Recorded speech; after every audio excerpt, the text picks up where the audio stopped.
Praise the lord. भजन संहिता 13 हमें निराशा और भय से परमेश्वर में अटल विश्वास की ओर बढ़ने का पाठ सिखाता है। यहाँ व्यक्ति अपनी कठिनाइयों में भी परमेश्वर के प्रेम पर भरोसा करता है और उसके उद्धार से खुश होकर उसकी स्तुति करता है।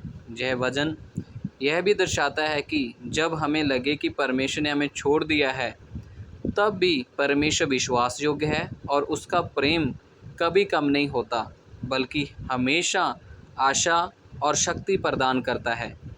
मुख्य शिक्षाएं। नंबर 1, भय से विश्वास तक का सफ़र।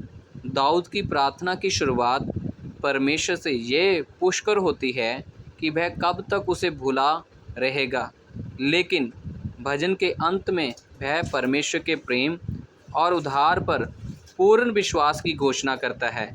नंबर 2, परमेश्वर के प्रेम पर भरोसा। यह भजन हमें याद दिलाता है कि जीवन में चाहे कितने भी अंधकारमय हालात क्यों न हों, परमेश्वर का प्रेम अटल और स्थायी है और हमें उस पर भरोसा करना चाहिए। नंबर 3, प्रार्थना और परमेश्वर की उपस्थिति में आशा। जब हमें लगता है कि परमेश्वर हमारी सुन नहीं रहा है, तब भी हमें प्रार्थना करनी चाहिए।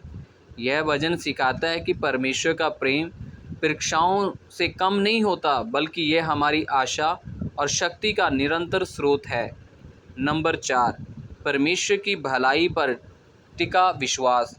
दाऊद का विश्वास उसकी परिस्थितियों पर नहीं, बल्कि परमेश्वर के चरित्र और उसकी भलाई पर आधारित है, जो उसे निराशा के बावजूद परमेश्वर पर भरोसा करने और उसकी स्तुति करने के लिए प्रेरित करता है। नंबर 5, असुरक्षित परिस्थितियों में स्तुति। दाऊद परमेश्वर की करुणा पर भरोसा रखता है और उसके उद्धार से मगन होकर उसकी स्तुति करता है। यह हमें सिखाता है कि किसी भी परिस्थिति का सामना करते हुए भी हमें परमेश्वर की स्तुति करनी चाहिए। आमीन।